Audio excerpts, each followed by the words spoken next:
He has 6 points, and now it's 27-14.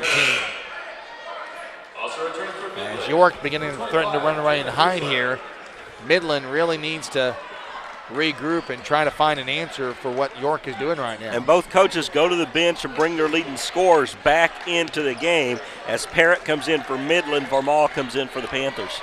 Parrott playing with 2 fouls. Gully to the basket. He's going to be fouled on the drive, and a couple of free throws will be coming up. We're telling you about the evening or the session today. Let's get into the evening session tonight, which starts actually at 4 o'clock Central Standard Time. Here's another one of the seeded matchups in the championship as number 6 Xavier will take on number 11 Indiana Southeast. 5:45, 2 more unseeded teams matching up, Grace and Cal Maritime.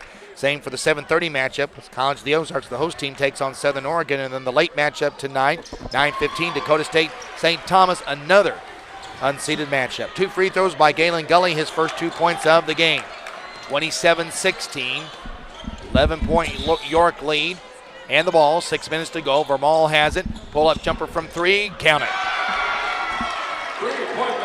15 points for Thaddeus Varmall, a senior from Dallas, Texas, and York has built a 30-16 lead. 5:45 to go in the first half. Gully, he'll try a 3 to answer. No good. Rebound tipped, and they're going to call a holding foul, I believe, on York. See who they get here. They're going to get Amin Asiandi for the foul. Battling for the ball, they're going to say he held, so Asiandi gets called for his first foul. Midland to inbound. Imig to the basket, loses it, but it was tipped out. I think Brewer may have actually knocked it out, and it will stay with the Midland Warriors.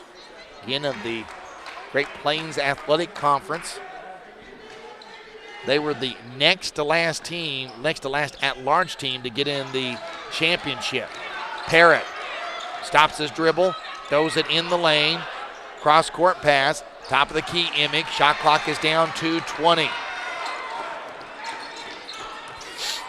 Inside, Parrott throws it to Vaughn. Vaughn, triple team, passes tipped, goes into the backcourt, and Midland almost saved it, but Gully had his foot on the line, and York gets the ball back.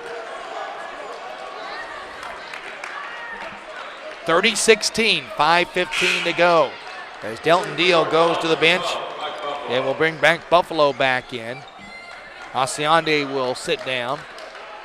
Really not that many fouls called, Perry, so far. Only 9 total fouls, 5 for Midland and 4 for York. Here's Burr to the basket. He drives, he shoots. He will not get it to go. Gets his own rebound. Backs it back out, but then throws it to Parrott, who plays for Midland, and Parrott slams it home and is fouled. What hang time he had. When he left the floor, I thought maybe he was jumping too early and was still able to get there, slam it home, even with the contact.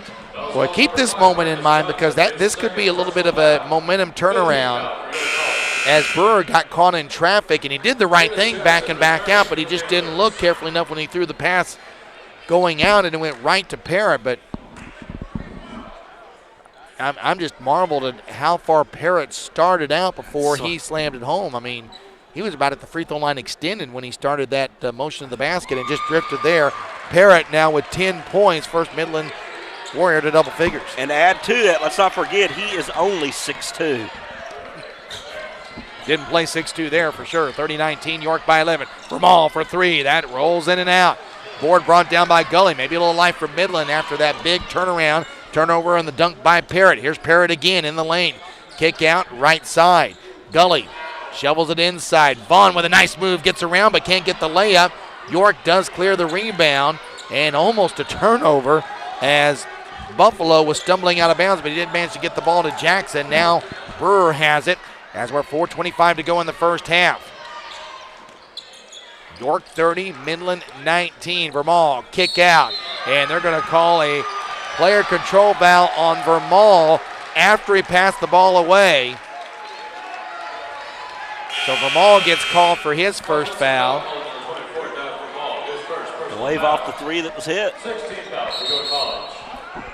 Timeout called by York. York wants to take a timeout to talk about it.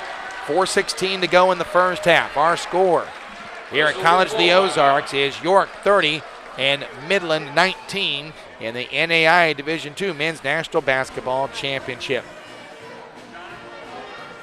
60,000 student athletes, close to 300 college campuses, 23 national championship events, and $450 million in athletic aid. Get in the game today at playnaia.org. With Perry Phillips, Scott McCauley with you from the College of the Ozarks.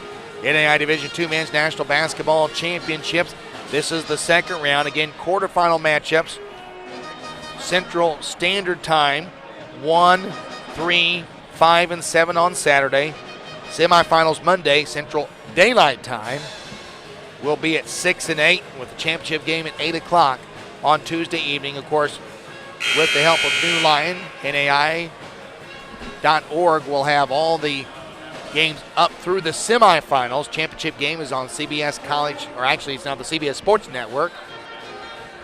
I sometimes sold my age calling things by their old name.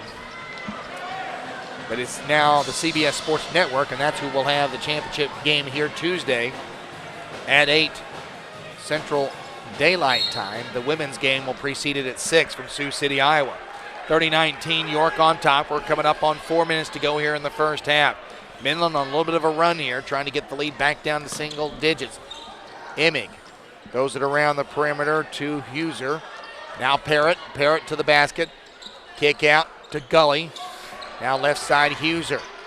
Emig to the basket, to the lane. Hook shot is good as Emig goes to 7 points. And York's lead is back down to 9. Midland's cut it to single digits at 3:40 to go first half. 30-21. Varmall goes in the corner to Brewer. Brewer holds the ball. Now bounces it back outside to Vaughn. Varmall has it, or check that. That's Buffalo that has it. His shot no good. Gets his own rebound too hard, but Havish Jackson in great position for the rebound and putback. And York back up to an 11-point lead. Emig around the top of the key. Huser has it. Right side, Gully. Gully gets it back over to Emig, over to Parrott. Parrott lane to the basket, but it's cut off nicely by Vaughn. He has to pass it off. They go in the lane. Ball is loose. Emig gets it. Emig gets the defense broken down and will get the layup. That's one of the times where the loose ball actually helped Midland because York tried to get the ball, and that broke the defense down and gave him a lane to the basket. They gave him an open look to go in and hit with that left hand. Varmall has the ball tipped away. Loose on the ground. Picked up. 3-ball corner. Vaughn, no good off the back rim. And here's Parrott. So Midland to within 9, and now the ball. Gully behind the back dribble across midboard. Another dribble behind the back. Loses it momentarily, but gets it back. Huser, right side Parrott. Thinks about the drive. They're playing him straight up. Back over the other way it goes. Shot clock down to 15. Gully, pull-up jumper for 3. No good. Rebound, almost a rebound put back by Parrott, and then they get Brewer for a slap. Count the basket for Parrott and 1, and this could cut the lead to 6. I'm not sure I've ever seen that. Somebody miss a dunk, but the ball comes straight back down, so when he hits the floor, all he does is turn around, pick it, and hit a layup. And, you know, Brewer didn't like the foul, but you could even hear the slap from here on the wrist that he did, and I think York might make the argument that there may have been a foul on Parrott over the back going for the dunk, but he certainly made an athletic move to get there. But there's no doubt about Brewer's foul, as he definitely hit him on the wrist going up, and so now he gets the layup and 1. We were talking about this the other day about how sometimes not blocking out. Of course, that one was a freak. I'm not sure if even they blocked out, they would have had help, but they get the penalty of forcing the first missed shot, but then they get the putback, commit a foul, so they actually lose an extra point. Now 32-26. This is a 10-2 run right now. By Midland to get back in the game, trailing 6 with 2 minutes to go in the first half. York with the basketball. Now they are in need of a basket. Varmall over to Asiande. Reggie Johnson also back in the ball game. He kicks it outside. Shot for 3 by Strickland. is no good. And Midland rebound by Gully. Here come the Warriors. Down court. Layup. Gully. Good. Midland within 4. And we talked about this. Again, having seen York several times, they're a very streaky team. Yep. And now that pendulum is swung against them at the current time. They do still lead by 4 with 1:20 to go. Strickland gives the ball to Johnson. Johnson in the lane. He wants to go up, kicks it back outside. Strickland long 3. That one is short. Johnson can't get the rebound. Now Midland with the basketball in the miss. And a chance to get even closer.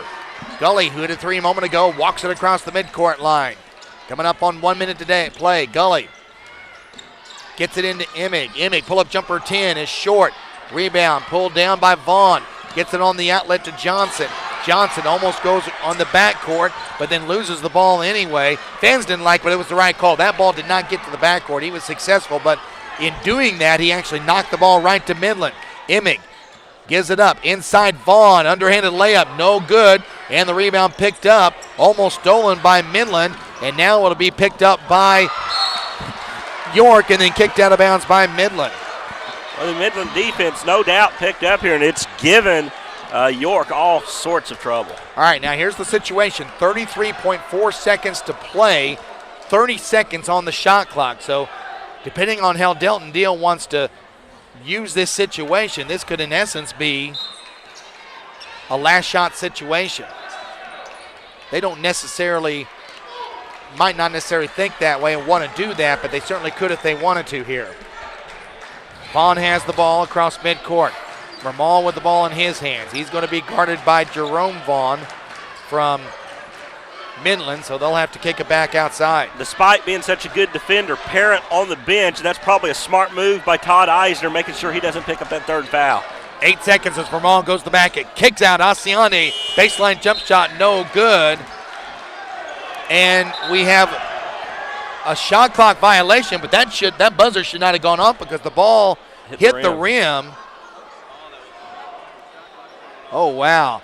You know, I think it might have been a situation that the shot clock buzzer went off maybe just maybe a fraction of a second before the ball hit the rim. And on the way they got the clock set up, that's an automatic stop on the clock here. But now who do you give the ball to? Because everyone stopped. But if it's a shot clock violation, it's obvious. But did York not clear the rebound? They did. Well, in that case, I think you just have to, even though it's a stoppage of clock, you've got to give York the ball. Well, it depends. But if it was a shot, if they say it's a shot clock violation, it has to go to Midland. I think you're right. It depends on what they're going to call it, and what they're going to say it's an inadvertent buzzer. Exactly. And I tell you what, I think they're going to get this right. We have not mentioned them much here, Scott. And they could go look. They could go look at the time. And I think this is a wise decision. But go ahead. These guys have done a nice job. We don't talk about the officials much, and that's the way they want it. These guys are here for a reason. Throughout this tournament, these guys have been they have incredible crews, and they've done a great job. And I think what they're doing, and I think this is a wise thing, this is so unusual. They're going to go to the supervisor of officials, Pete Hansen. They're going to get a clarification on this ruling. I think there's nothing wrong with that because this is an odd situation. What do you do? And what do you do? And what you do is you go to him and you say, the supervisor, you go, this is what I have. This is what I saw. You're not asking him to tell you how to do things. You're saying, this is what I did. What's the situation when this happened? Yeah, and that's it. And they want an interpretation of the rule. And so they're going to call both coaches, Todd Eisner and Delton Deal, are going to come down. Well, no one's not going to be happy regardless. But what I believe happened is I believe that the ball went up, and I think the shot clock, here's what they're going to do. They're going to call it a jump ball, and so possession goes to York. And Deal was not happy with that, and the reason is he thought he should have the ball anyway, and now he loses the possession arrow. To start the second half, but York does get the ball to end the half. They do get the ball inbounds. Here's a long 3 at the buzzer. Up, no good. And we go to halftime. 32-18 is our halftime score. 32-28, is our halftime score. As York maintains the lead over Midland in what's been a very exciting first half of action. Recapping the scoring in the first half. Thaddeus Varmall with 15. Marcus Johnson with 6. Desmond Strickland with 3, Dylan Brewer with 2, Havis Jackson 4. Mike Buffalo also a 2. James Parrott been tough in the first half for Midland as he ends up with 13 points. Imig just behind him at 9. Gully with 4. And Jerome Vaughn with a basket in the first half as well. And again, the halftime score is College of the Ozarks, York with the lead over Midland. And again, the halftime score is 32-28. We will take a quick check of the other halftime stats before we break here for a few moments. As much to catch our breaths as anything, as there's been a lot of action here in this first half of play. Shooting percentages, Midland shooting 11 of 31, 35%. York at 42%, 11 for 26. Only 3 threes made in the entire first half, 2 by Midland, 1 by York. But here's one for you, both teams perfect at the free throw line. 9-9 for York, 4-4 for Midland. And York with just a slight rebounding advantage.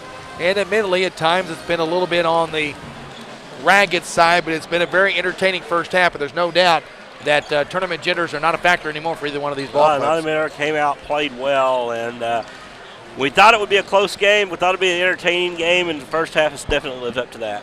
Halftime score, 32-28. York leads Midland here at the NAIA Division II Men's National Basketball Championships.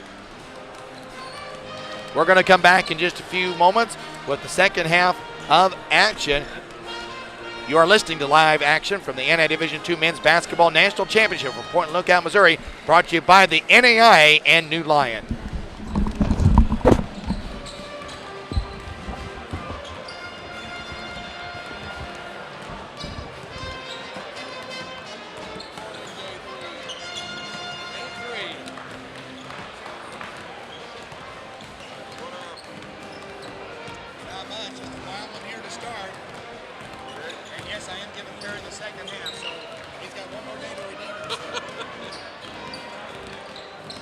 I tell you what, and I'll make it, Scott, in this game, if this goes overtime, they'll have to do it in one.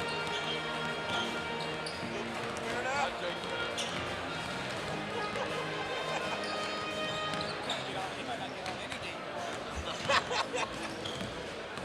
This is going to stop me off the tie.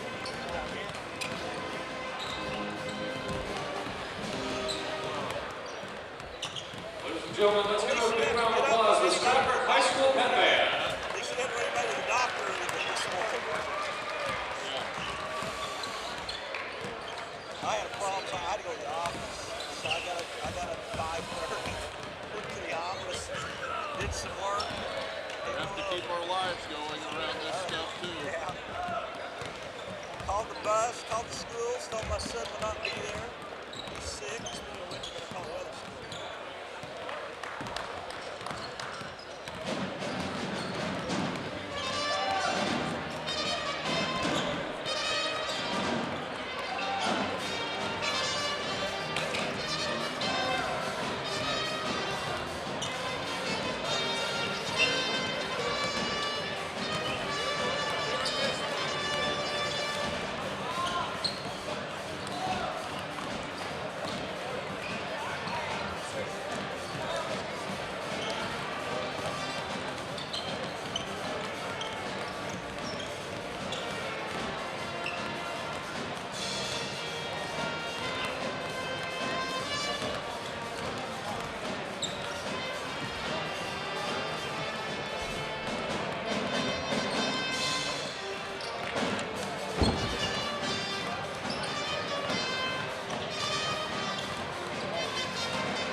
me back tomorrow? Okay.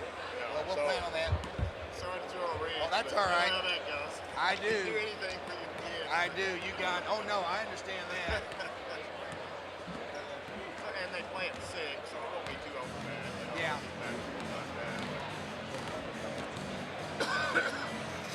See, next game. Jordan. Oh, at least give me a good one. I don't think it's wrong. If you underestimate Jordan. Yeah, this is pretty interesting. This is going to be an overtime. Well, Perry and I are doing it. What do you think?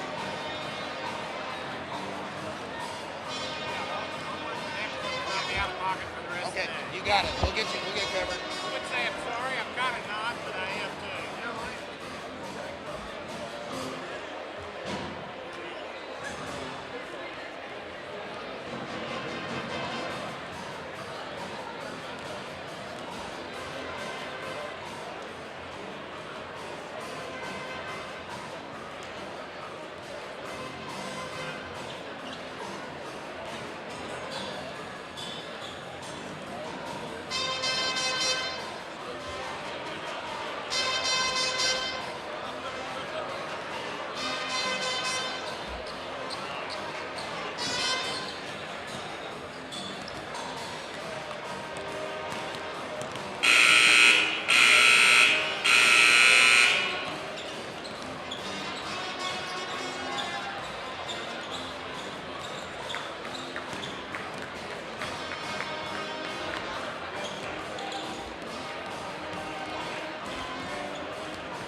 After 10:15, Dave will schedule be on the game till late anyway. Here's what I want to do.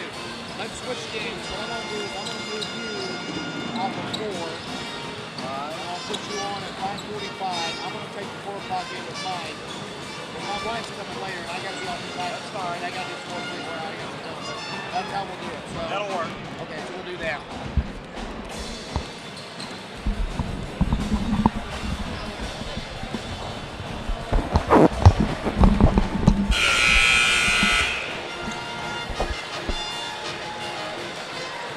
Back at the NAIA Division II Men's National Basketball Championship at the College of the Ozarks Keeter Athletic Complex, Point Lookout, Missouri.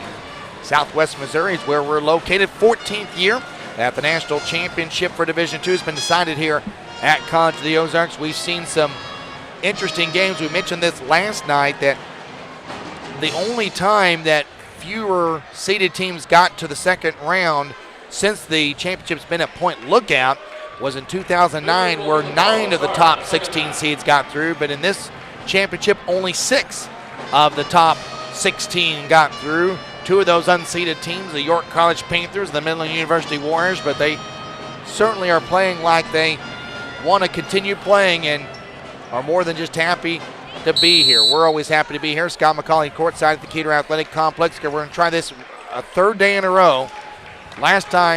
Last 2 days I've thrown it to Perry Phillips. He's not only done the second half, but he's done overtime. Will we do that today? I don't know. Let's find out. Here's Perry. And we'll see if we can at least have just another exciting game. It certainly looks like it thus far. Midland starts with the ball second half after that tie-up at the held ball ruled at the end of the first half, but they missed on their first offensive possession. Here come the York Panthers at the other end, nursing that 32-28 lead. We've played just about 30 seconds here in the second half. Varmall with it, comes off a spin move at the free throw line, looks for a lob inside. It's mishandled at first and then taken away eventually by Midland. Running the middle of the court is Gully. Goes to the free throw line, stops, avoids a travel. Parrott pump fakes, gets by his man, dishes out to the outside. Lay in with the left hand is going to be no good. Tip will not go. It stays with Midland. Put back this time will go. Count it for Vaughn. His 4th point of the game. His team back to within 2 now at 32-30. Down to 19 minutes left to play in the game. Ball thrown over to the right side into the hands of Johnson. Johnson on the drive to Jackson. Shot is going to be no good. And it's because of whistle and going the other way with a foul. Was on Johnson. He used that arm to get just a little bit of room. Yeah, and I kind of was screened out. That must have been what it was because it didn't look like any foul regardless of that. But if the arm was extended, that certainly was the right call. And so now here comes Midland looking for a tie or even the lead if they could hit a long one here. Run a little bit of a weave. Throwing it inside. Contact. Shot. Good. And that was easy for Vaughn after he caught the ball inside. We are now tied at 32. 32-32. We have played a minute and a half of the second half, and we have a tie ball game in this second round of the NAIA Men's Division II National Championships from here in Point Lookout. Layup, though, is good for York. Marcus Johnson gets the score and gives his team back a 2-point advantage. Gully sets it up over on the right side, comes all the way back in between the circles. We're swinging it over on the left into the hands of Emig. Emig to Parrott. Parrott pulls up, throws it down along the baseline into a double team. Still going against the double team. Left-hand shot, no good by Williams. He got it back, and then the ball knocked out of bounds by York. Tell you what, that was a pretty brave move to go ahead and go up for the basket, but he did, and York did a good job of holding their ground and not committing the foul on the shot, although Midland will get another shot at it. Well, I thought maybe he thought he was going to be able to draw a foul because he really faced up and knew he was stepping right into the double team and went ahead and went at it bravely anyway. Gully now on the left side of the wing, goes just to the lane, throws up a shot, and is hit by a couple of different players on both sides of the head. So they have their choice of people to call for the foul here, and I believe they're going to call Johnson. Yes, Marcus Johnson is whistled, and that's going to be his 3rd personal foul. First free throw, though, is short from Gully. Yeah, and those foul numbers are something we're going to have to start watching, Perry. Not only the personal foul, but the team foul situation. And we have seen a lot of games where team fouls and the ability to get to the free throw line have been huge so far in this championship. Gully hits the free throw, team back to within 1 at 34-33. Shot was no good. Here comes Midland on the run looking to regain the lead now that they had very, very briefly. Handoff over on the right side. Emig drives to the left side of the lane. He's cut off. Gives it up to Parrott. Baseline jump shot. Front of the rim. Other side of the rim. No good. He battled for the rebound and ends up being the last one to touch as it goes out of bounds. In fact, Midland, after York got those 3 free throws to start the game, Midland went on a 7-0 run and got to a 7-3 lead. But then York came roaring back and eventually took the lead that they have held. We've been tied a couple of times. Midland has not led since that early surge in the ball game. Spin move into the lane, and contact is going to the hole that time was Marcus Johnson. Johnson that time spun into a double team himself, but unlike at the other end, he was able to draw the contact and enough for a foul that's going to send him to the line. As a team, York, not a bad free throw shooting team. They shoot 72%. Johnson only about 67%. Varmall and Brewer are their best free throw shooters. Brewer shooting almost 85%, and Varmall about 82% from the line. Yeah, and 1 out of 2 free throws is what goes for Johnson. He's up to 9. It's a 35-33 Panther advantage. 17:01 left to go in the ball game. And the ball is taken away right in front of our broadcast position here by Johnson, and then we're going the other way. Johnson lost his balance, and by the time he regained it, it gave Gully enough time to catch up. And when Gully caught up, there was some contact there, and the officials said that Johnson gained an advantage by the use of his arm. That's why he gets the foul.